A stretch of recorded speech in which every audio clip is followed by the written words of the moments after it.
All right, good afternoon, ladies and gentlemen, Vista families. I'm so glad you joined us today. I appreciate you taking time to participate in our question and answer session. I want to remind you that when this meeting is complete, there will be a banner on the Vista website that will go live where you can log in and answer questions and find out some additional information. You also will be able to submit questions on YouTube if you're watching on this YouTube link through the chat function. I did get quite a few questions from you already, and so I'll try and answer all the new ones as well. If I miss yours, I apologize in advance. When I'm finished with this meeting, I will take my notes that I used to prepare and put them up on the website as well. So it may take about 24 hours for us to get all the info up. But hopefully by this time tomorrow, you'll have all the information you need to inform yourselves. Lots of questions. I'm sure you have lots of concerns. I want to thank you again and tell you we've missed you over these last few months. I'm going to start in with just some big picture items to help take you through this and remind you of some things. First off, what I would tell you is that in the coming months and year for school, I want to remind you that Vista is not in the decision-making position. Vista gets to make some decisions about how things go next year, but those who make the decision are at the state level. Specifically, the State Department of Education and the state superintendent, along with the local Board of Health. Those are the two organizations that we listen to and get our guidelines from. We are not following the CDC guidelines or the WHO guidelines, but specifically those that are handed to us by the Utah State Department of Education and the local Board of Health with things recommended for Washington County, and those will be the resources that we use. But we don't get to make decisions. We specifically get to, I guess, determine outcomes based on the decisions that those two organizations make. I want to say a couple other things. Just like other local businesses during COVID-19, Vista needs your support. In order for us to continue to provide an outstanding education to students, we want and need your students to participate in Vista in some way. And we're going to lay out all the different ways that your children can participate in Vista. I recognize that as we try and implement all these different educational practices, we may not be perfect at it. I don't think we are perfect at it this spring. But what I can say is I truly believe that Vista handled it better than almost any other school in the area. And as we all go through some of these challenges together, Vista has done a very good job in helping solve these challenges. The other thing I would say is that we recognize the approach we're taking during the COVID-19 practice may not be your ideal choice. Some of these actions that we're taking are meant to be for the 2020-2021 school year only. And we hope to return to ideal practices and best practices as the years go forward.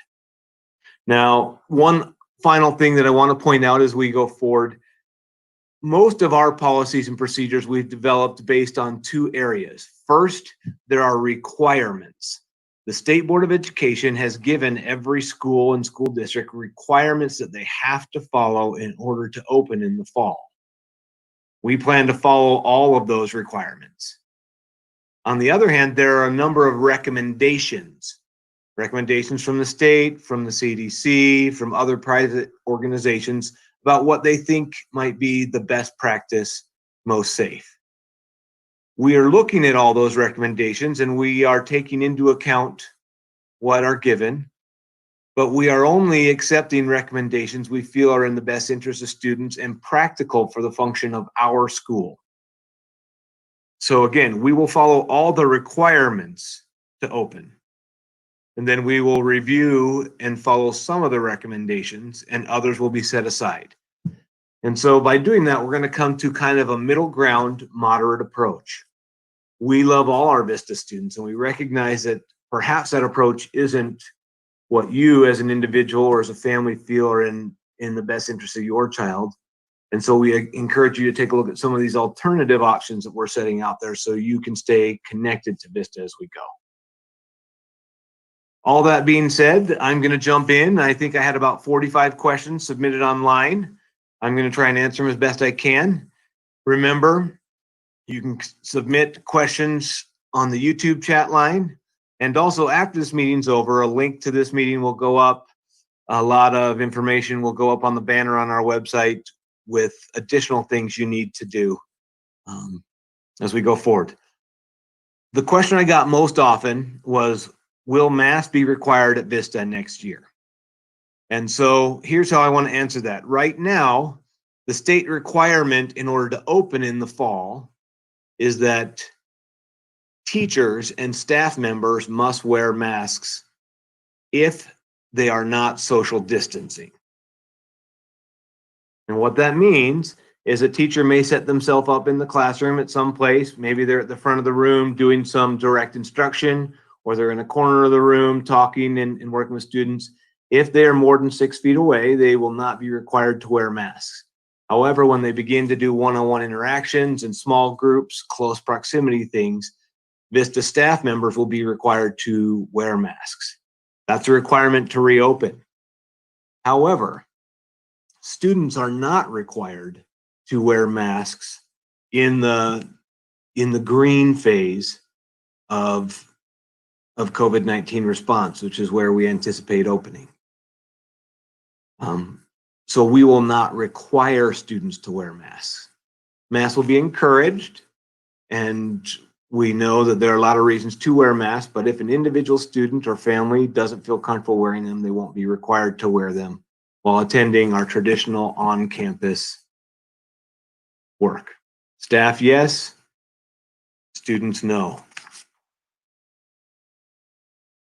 The next most common question was, will students be allowed to have recess? The answer is yes. Students will be allowed to have at least one, if not two, regular recesses daily. It may not be with the entire grade or multiple grades like we've done in past years, but more likely will be where 1 or 2 classrooms at a time, teachers decide they're taking their students out to recess. Students will be allowed to play on the brand new playground and use all of the play materials that we have. Materials on the playground and supplies on the playground will be cleaned in between recesses to keep those things through. But yes, we know recess is important. Kids need to play, they need to go outside, and we're going to allow all students to have those things. One of the other questions was, will students be moving class to class while on campus? And this came from a CDC recommendation. The CDC recommended that students stay in the rooms and the teachers move. We feel at Vista that much of our curriculum requires specific learning tools and learning spaces. Dance rooms are for dancing, and music rooms are for instruments. Robotics are for robotics rooms. So we're going to continue to move class to class. The students are going to go to the room where they may use the materials and the structure as it was designed. Each class will finish 1 to 2 minutes earlier than usual in order to clean and sanitize for the next group of students arriving. Then students will be dismissed one at a time to go to the next room, allowing them to social distance in the hallway. That might make our transitions take another 30 to 40 seconds, but we are going to let the students move room to room. I had a question on busing. Will Vista be operating busing next year? And the answer is yes. Vista will operate a bus next year. There are specific guidelines to increase the cleanliness of buses. In addition, there are some limits put on the number of students that are allowed to ride on each bus at any given time. I won't go through all those guidelines right now, but know that Vista will follow the requirements to operate a bus. What this does is it may require us to run 3 bus lines instead of 2. And it may require us to have only 2 stops on each bus line instead of 3 or 4 stops like we've had in past years. All that's going to come out in a separate email with video and things like that. The cost will likely be under $50 per rider, but we will probably run 3 bus lines with partially full buses to make sure students are safe and they're transported correctly. These transportations will be at the beginning of the day or at the end of the day. We won't do a lot of middle of the day questions. Okay, I had something pop up here on the chat. It says, will students be required to wear masks during phase yellow? The guidelines that I'm using are guidelines version 4.6 for Road to Recovery. Students are not fully required to wear masks during yellow.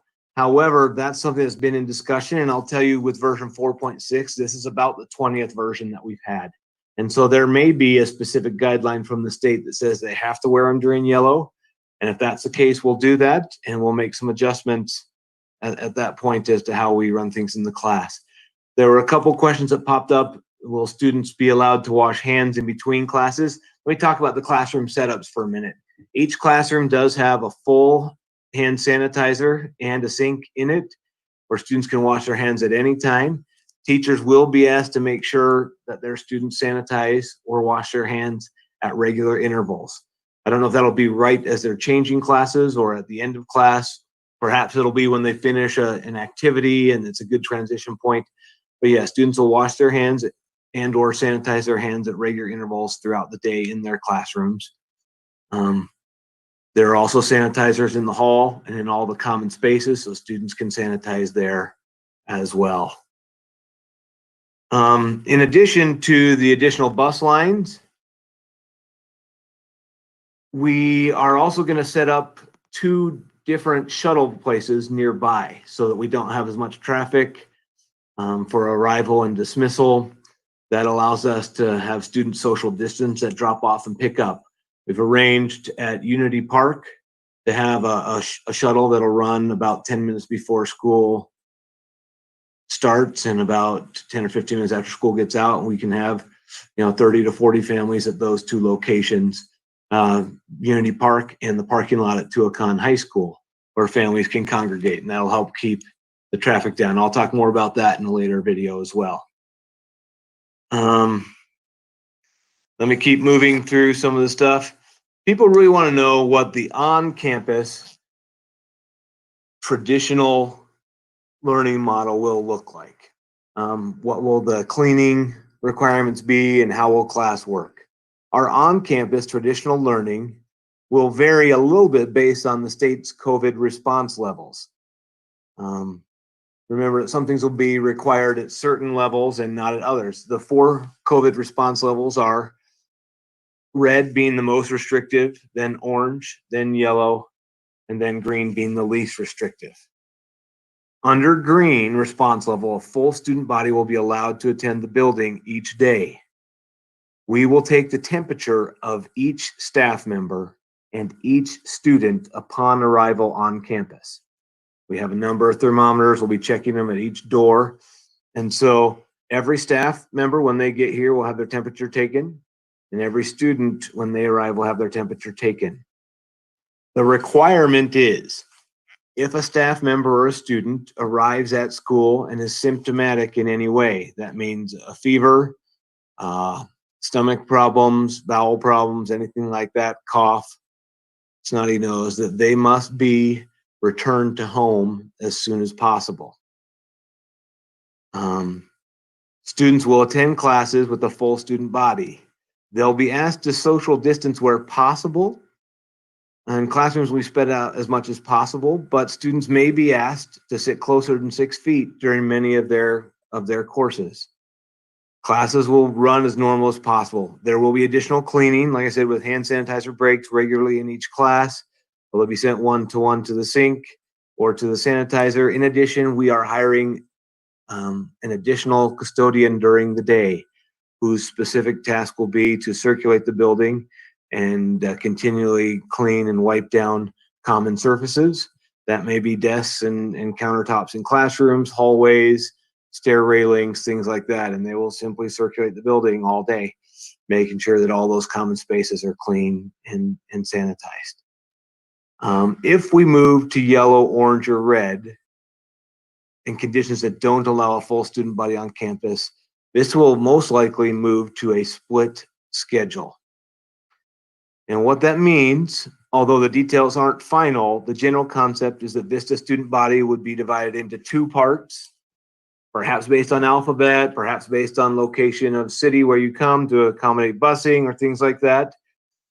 I'll give an example because all the details aren't set in stone. But for example, if we broke the student body into two groups, one group would attend on campus, we'll say Monday and Tuesday, and attend their full A-day, B-day schedules.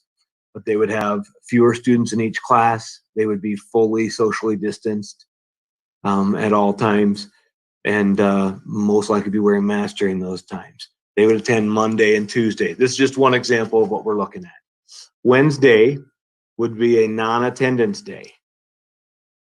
The other half of the school would attend on Thursday and Friday would be full-length school days.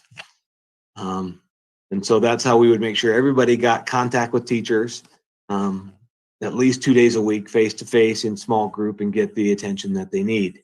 Wednesday would then serve kind of as a distance digital day.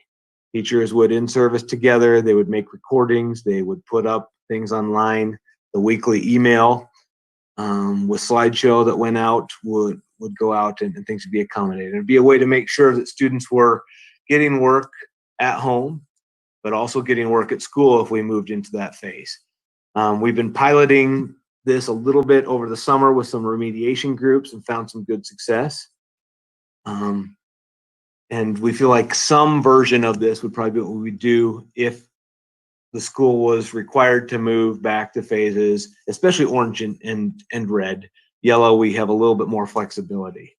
But students would do work from home on the block that's opposite their daily attendance time. So they would attend in person 2 of the 5 days and do work at home 2 of the 5 days. And then Wednesday would be the day we would certify kind of as the distance day, where teachers set that all up and make sure things happen. That's an overview of how our on-campus traditional learning elements will go under the 4 phases. People want to know what the hybrid blended learning looks like and what the fully online learning looks like. So let me talk about that for a second. The hybrid learning essentially would mean students would select a portion of their schedule to complete online while completing other courses in person on campus. This is kind of designed for students and families that feel more comfortable with enhanced personal safety needs at home. For example, a student doesn't feel comfortable in a classroom of 25 sitting in paired desks that aren't social distance, or they see that not all the students have masks on and they feel more comfortable if everybody had masks on. They choose to take that language arts course at home. But they may feel more comfortable in a technology class where students are spread out, or dance or strings or robotics, things where they're not sitting right next to a student. And so those courses could be taken in person. The online course will be delivered through an alternate curriculum tool. And I want to emphasize that for all things. You will not be participating, we'll say, in Mr. Gibbs' history class if you choose an online option. We have purchased a complete online curriculum that parallels what you'd be getting at school, but wouldn't be part of what Mr. Gibbs' class is doing. We would assign, as a school, an online tutor or an online mentor to work with any student in the online coursework. But you would follow the online coursework for those things. There would be daily learning checks, daily mastery checks. There would be an opportunity for you to check in with your mentor, your tutor every day to get guidance and support.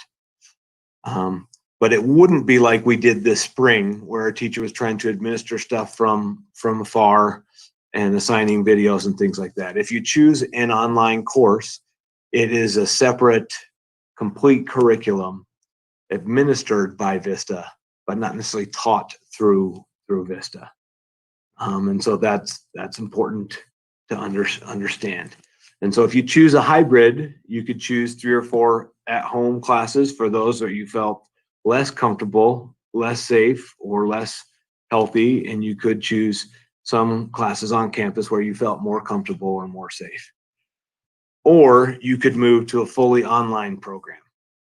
In this case, Vista would administer this online program for you. We'd make sure that you had an online tutor and an online teacher to take care of you, to answer your questions, to make sure you were connected in. You would be using a Vista checked out laptop, using Vista support software and Vista filtering software, all of those things. We've chosen 2 different learning platforms for our students if you choose a partial or an online curriculum. For grades 6 to 9, we've chosen a program called Edmentium. It uses Plato software, and students there would be expected to self-pace and engage in their own work and work with their tutor and their mentor from a distance.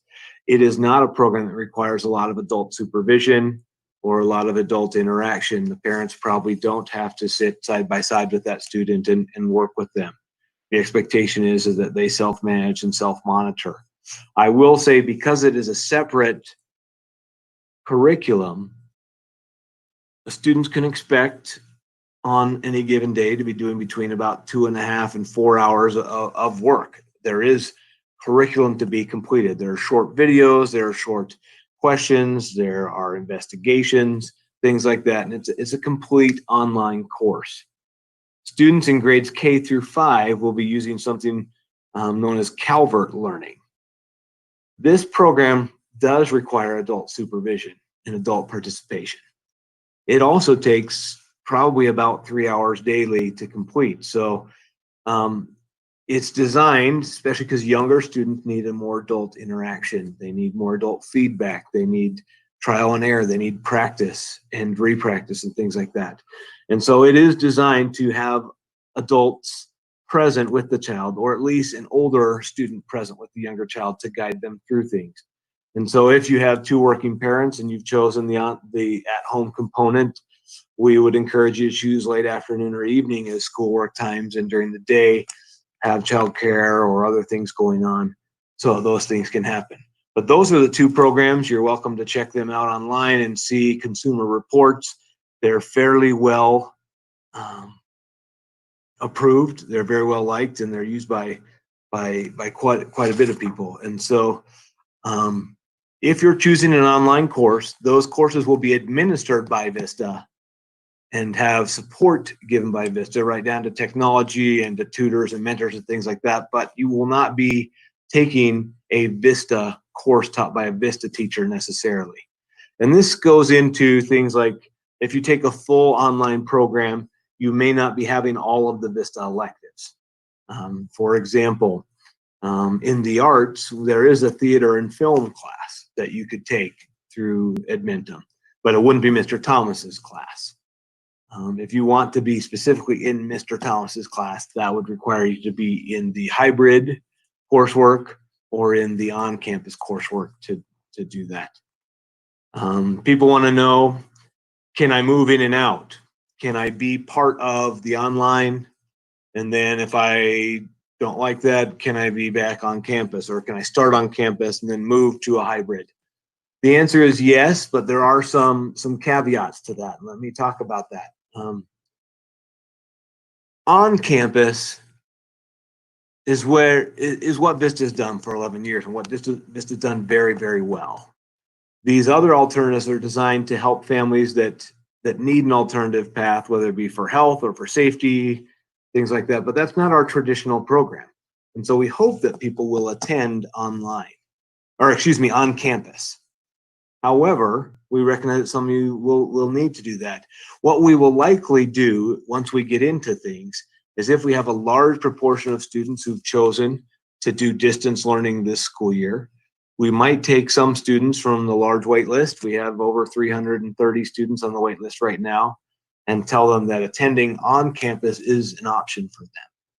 And so if a family has chosen to be part of the online program, they will be allowed to transition back into the on-campus program at certain intervals, at quarter ends, based on seat availability.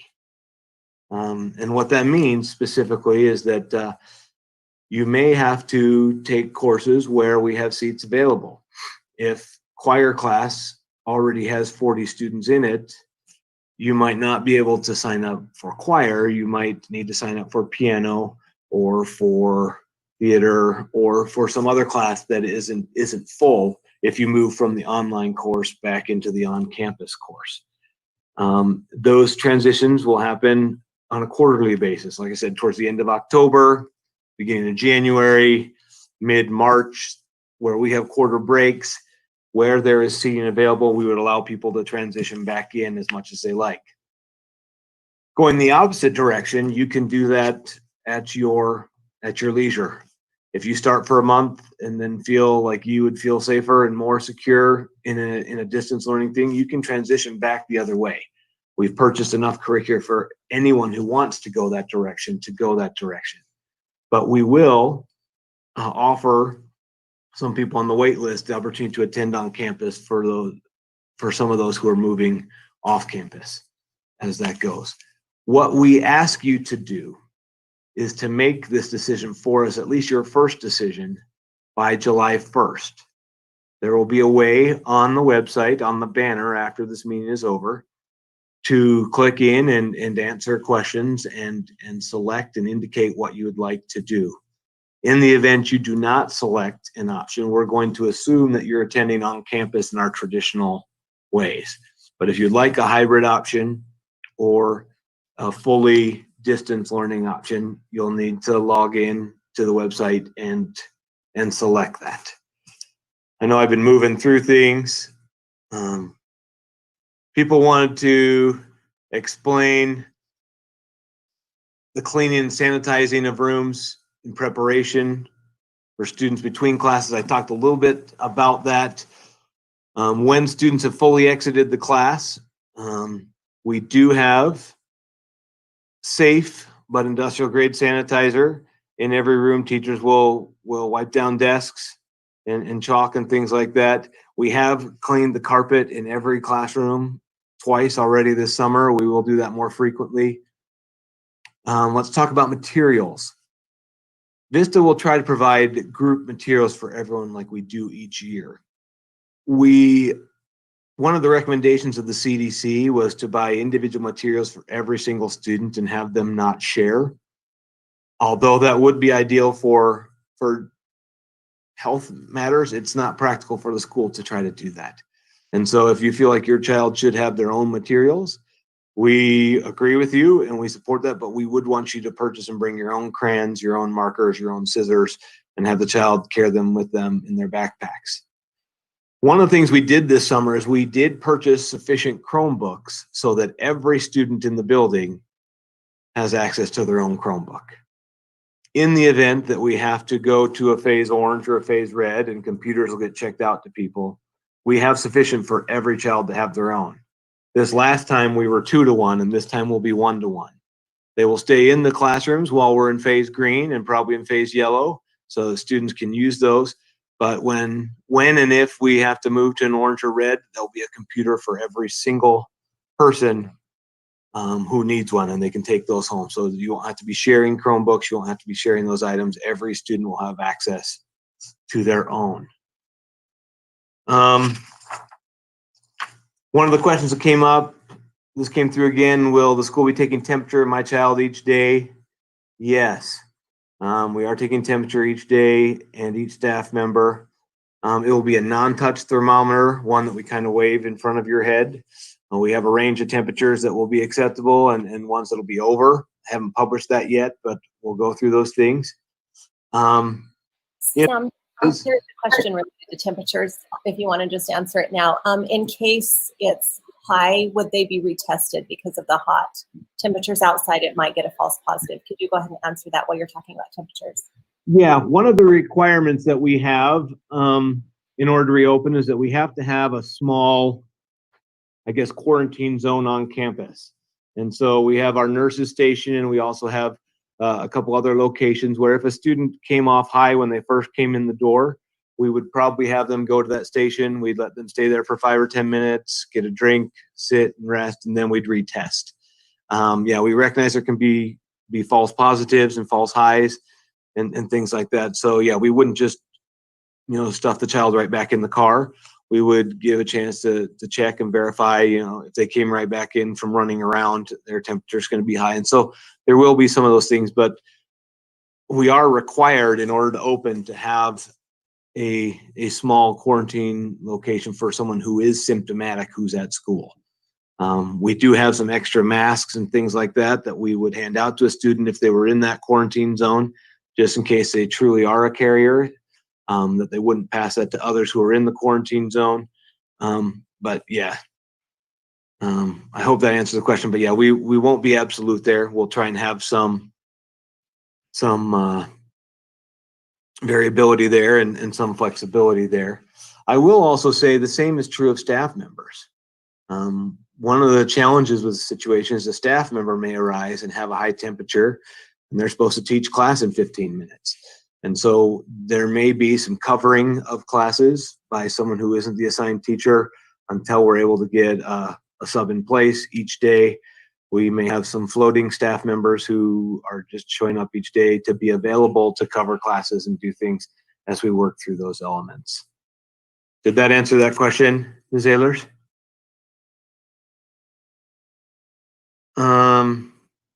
Okay, let me move on to a couple other things here. The question is, my child's on an IEP. How will he or she receive services if they choose blended learning or online learning? That's a great question. Students with disabilities will receive the same services they would receive if they were taking classes on campus. What that means is individual teachers and paraprofessionals will contact each student and their family and arrange work sessions. Students will work on their IEP goals during those sessions. They would still be required to work through the curriculum if they're distance learning, but their IEP goals and the target skills that we're working on will be managed by Vista teachers and staff here. They'll receive some help with their schoolwork when necessary, and some of the schoolwork will be altered or replaced in order to ensure mastery of the IEP goals. Again, IEP goals for a student on a disability are the primary targets, and so we're going to hit those first, and curriculum completion will come as a secondary target. PT and OT services will be offered in person or at a distance depending on what service is needed. Speech services will be offered in person or at a distance depending on the service that's needed. And mental health services and counseling will also be offered in person or at a distance depending on the service that's needed. So whatever services, whatever items and targets are in an IEP for a student with a disability, those services will be provided either in person or at a distance depending on how it's best served. We have had physical therapy go into the home and OT go into the home, or we've had students attend briefly and come. So it definitely varies based on a student's needs.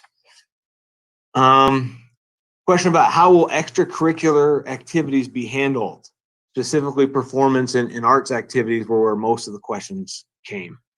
Obviously, Vista is an arts school, and so much of what we do revolves around arts, revolves around the opportunity to practice and learn and acquire new talents and then present those to others. So we will seek to do performances as we traditionally have done, as much as opportunity will allow us. I'll give some examples. Instrumental groups will perform as a whole group with all of its participants involved. We might slightly distance them a little more than usual, so they're not right up next to each other. But our instrumental groups are going to be full strings, full band, full percussion groups, all those elements. Dance and choral groups will work together in normal size groups. However, they will be developing some presentations that involve portions of the group. Perhaps principal dance is split into two groups that learn a presentation, and one group learns the first half and the other group learns the second half. Or choral group, they split their groups in half so that when they present, they'll be able to distance themselves appropriately. It allows us to do smaller groups and enable social distancing while on the stage. Another element we may take, rather than perhaps doing a full feature-length play, we have considered doing some type of short presentation, mixture, musical review type of things where groups could learn, students could learn and and audition and present in smaller groups so that the rehearsal groups stay within social distancing guidelines and stay within guidelines for red and orange. And those can be presented that way. One thing we don't want to do is have students work on a play or on a musical all year and then hit phase red in February and the whole thing's canceled. If we choose this year to do a musical review or a musical palooza type element, it would be so that students could be enabled to perform that regardless of what phase we're in. We will have live audiences during the performances. Depending on what phase we're in, we might have to limit the number, and that might lead to more performances. If some of you may have been to some of our social distance performances where we had seats of 2 or 3 together as a family unit, and then 6 feet apart we had the next one. And so if we do things that way, then we might offer additional performances so that everyone can come and see. A lot depends on what phase we're in. We also will record and live stream all presentations. Although our dance recital wasn't the way we usually do it, it was very good. And all the students got to perform their dances that they learned. We did a digital dance recital this year, and it was very, very quality. And I think the students were proud of what they did. And so we're going to continue all of our extracurricular activities in our performances and just work within the guidelines to make it as positive as possible.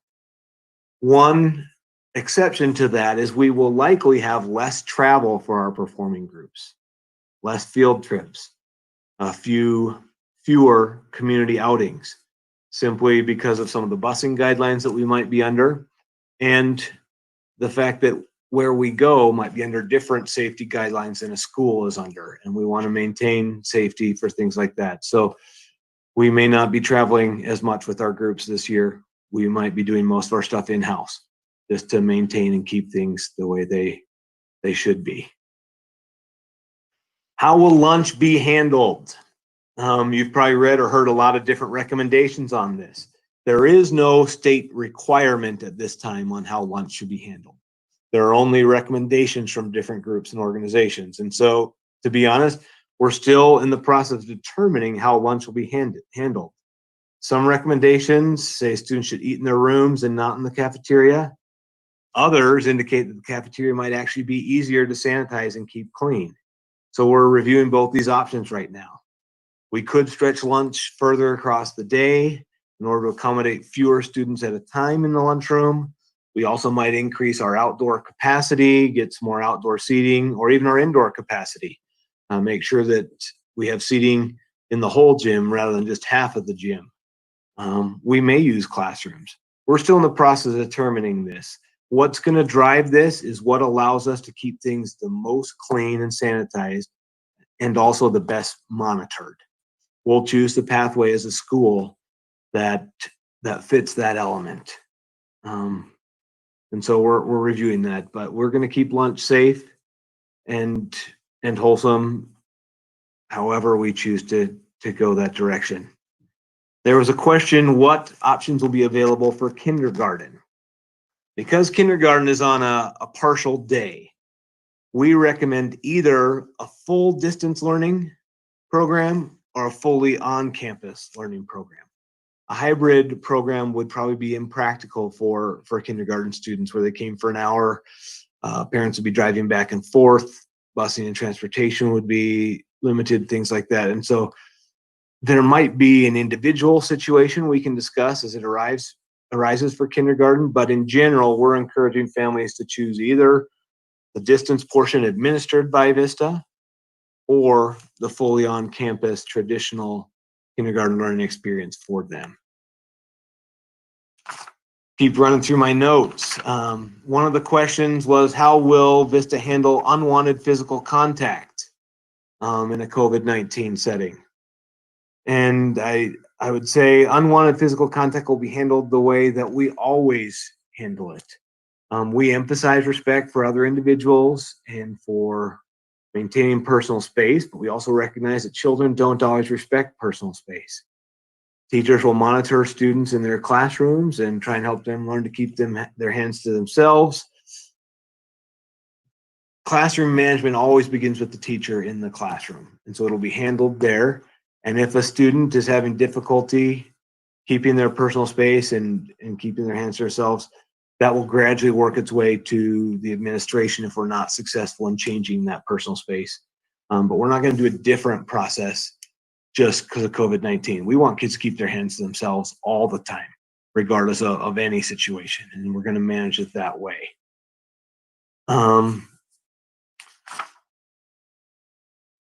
Here's an important one. How will Vista handle peer pressure to wear masks or not wear masks, etc.? I think regardless of who you are, you've seen that there is a broad spectrum of beliefs, thoughts, knowledge, opinions about how this should be handled. One of the things that's most difficult for Vista as a school is trying to find a path that helps everyone feel safe and welcome. And I'm aware that no matter what we've chosen to do, that some may not feel safe and welcome. And we want you to feel welcome, and we want you to be able to choose the pathway that is most safe to you, which is why we've tried to provide all these options to people. Coming back to masks and peer pressure is always a thing at school, whether it be about goofing around in line or lining up straight, whether it be eat your lunch or throw your lunch away. Peer pressure is a thing, and it's a difficult thing. And to be honest, eliminating peer pressure in a school is virtually impossible. However, we have elements of our curriculum that teach students to respect others' differences and respect others' opinions. And we're going to emphasize that curriculum. We're going to try and outline with students from the beginning of the school year what the expectations are at school and how we expect them to communicate with others. This is a wonderful opportunity for us to teach tolerance and compassion to others. It's an opportunity for us to teach students to generate well-informed opinions and to stand their ground on their opinions, and also to respect others' well-informed opinions. So we hope that students won't pressure each other to wear masks or to not wear masks, but we recognize that when you're dealing with young minds that there will be some of this, and so we're just going to do our best to work around those things. There were a lot of questions about registration and changing statuses and things like that. I'm going to try and run through those. I'll say this. We believe that not only is Vista the best in Southern Utah for the second year in a row, but we're one of the best schools in the state. And we think everyone should have the opportunity to attend a school like Vista. That's been one of the driving reasons why we have been working on the expansion for the last 2 years. I'll come back to that in a second. We also recognize that COVID-19 school is not reflective of the way that students typically learn. Students and parents might choose one pathway and then discover they prefer a different pathway and want to switch. And so that's okay. We want you to try the pathway you feel most comfortable with. And then if that pathway isn't working for you, come back and we'll try a different one. This will be some trial and error.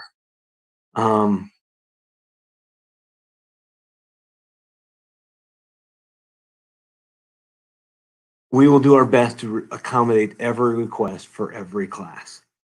We'll also do our best to monitor and help and connect with students and keep students connected to Vista no matter what pathway they've chosen. If they've chosen an online pathway, are they going to be ostracized and not permitted at school? No, we want them here. When there are assemblies, when there are events, when there are things going on, we're going to try and keep that going. We have a lot of school theme things and school spirit things going on all year, and whether you're online, hybrid, or traditional, you're going to be involved in those things. We're going to do our best to accommodate every element, but we recognize we won't be perfect. We also recognize this year won't be reflective of Vista's best. It will be reflective of Vista's best to tackle these challenges that are around us. And we ask you to be patient. We ask you to be tolerant. We do ask you to choose us, because again, we feel like we did it better than anyone else around it, and we're going to do it as well as it can be done under the circumstances. Every student will have a computer available to him at school or her, and they'll have them available to them in phases orange and red should they take them home. There was a question about vaccines. In the event that a vaccine becomes available, will students be required to get the vaccine in order to return to school? The answer to that question is no. As with all other vaccines in the state of Utah, parents can choose to opt out of vaccinations. We will be required to ask and see if you've had your vaccinations, just like mumps and measles and any of the other vaccinations that are available. But there is a state exemption form that students can use, and students won't be excluded from school for not getting a COVID-19 vaccination. However, Vista does want to encourage and promote access to the vaccine if one becomes available. If it does become available to the public, we'll likely volunteer to be a clinic site so that parents and students could choose to get their vaccination done here. Whether that meant like we close school down for a day or we use the Wednesday day, and parents could come in and get it. But it won't be required. It will be made available through us if one is available to the public. There's been a big question about grades and how grading will be handled. Will it be just pass fail? Will it be graded? How are teachers going to handle grading, etc.? It is Vista's intent to grade all students in all classes this year. There might be some isolated situations where pass fails could be given based on individual circumstance, but that's always the case. Students can always do that. But we believe in most cases students should and can earn a grade at Vista. That being said, we are considering moving towards a mastery-based grading scale for all students. This allows teachers to grade students based on what they've learned and mastered, not on what they've completed. Watch for more details on that, but I'll say for a number of years, Vista's already done this with our grades K to 3. If you have a student in grade K to 3, you know what I'm talking about.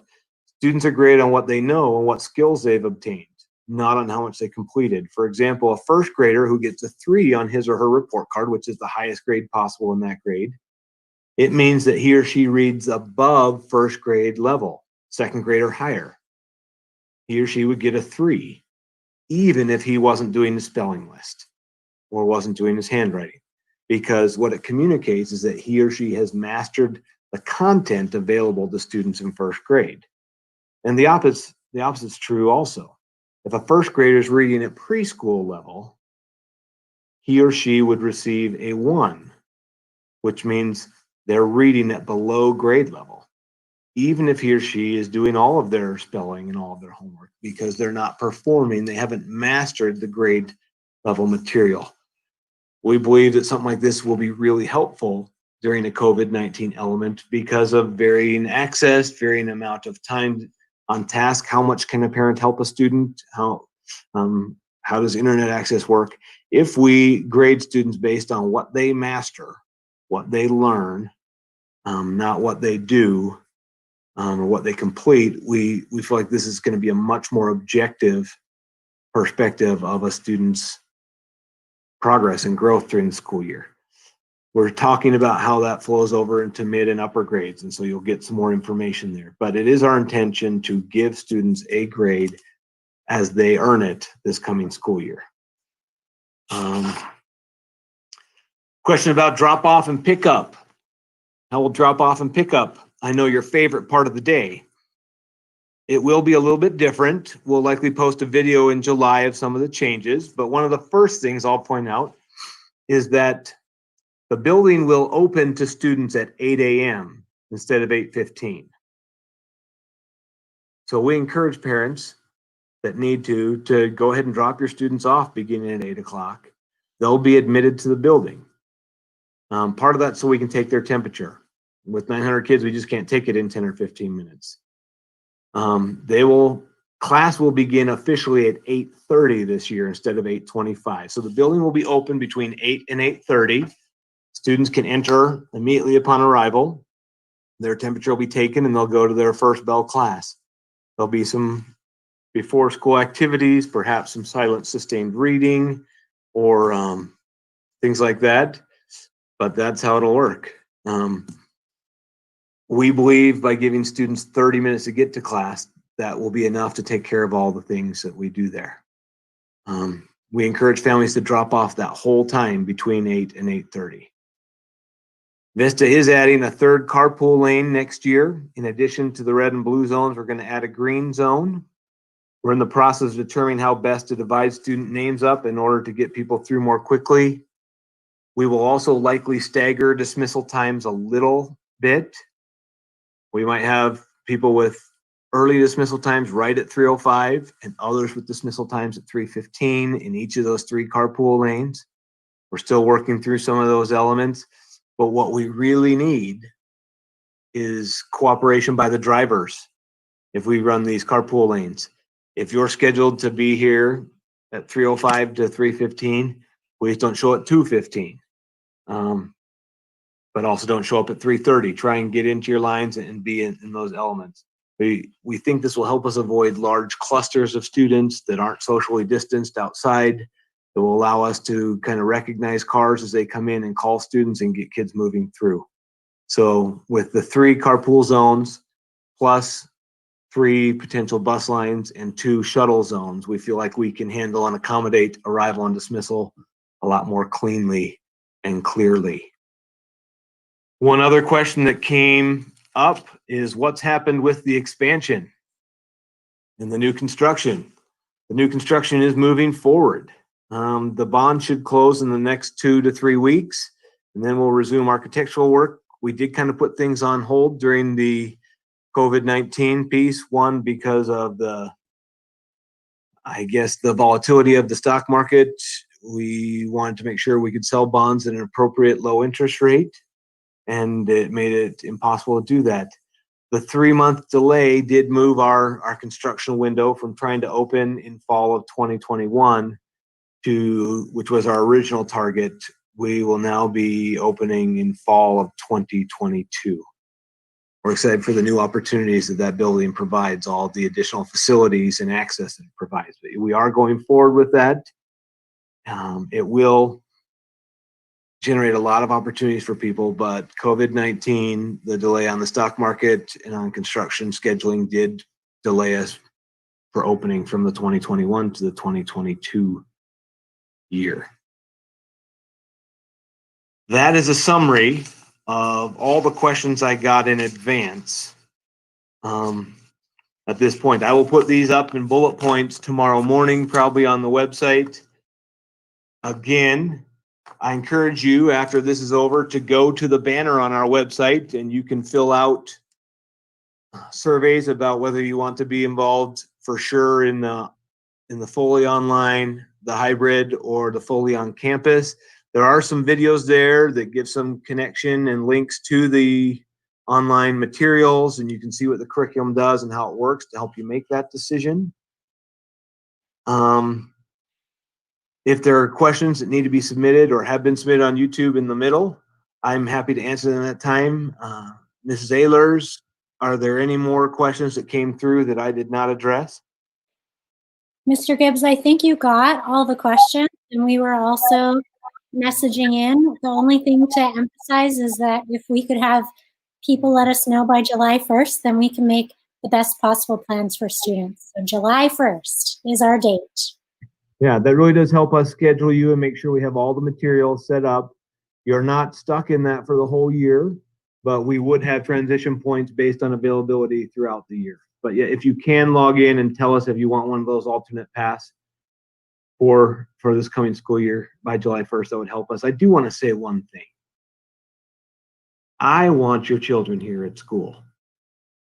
I love your children. I believe in what Vista does for them, and I believe in the education they get here. But I also want you as a family to feel comfortable and feel happy and know that your children are well cared for. So if for any reason you feel like our general on-campus program isn't ideal for you or your family, we wanted to provide these temporary opportunities until we get through this COVID-19 outbreak and keep your child and your family connected to Vista so that they can still benefit the most that they can from this event. Again, we appreciate you. We love you. I'm happy to answer any questions offline through email if I wasn't able to address what you want. And then check the website on the banner for additional information about all these programs. Thank you, and good night.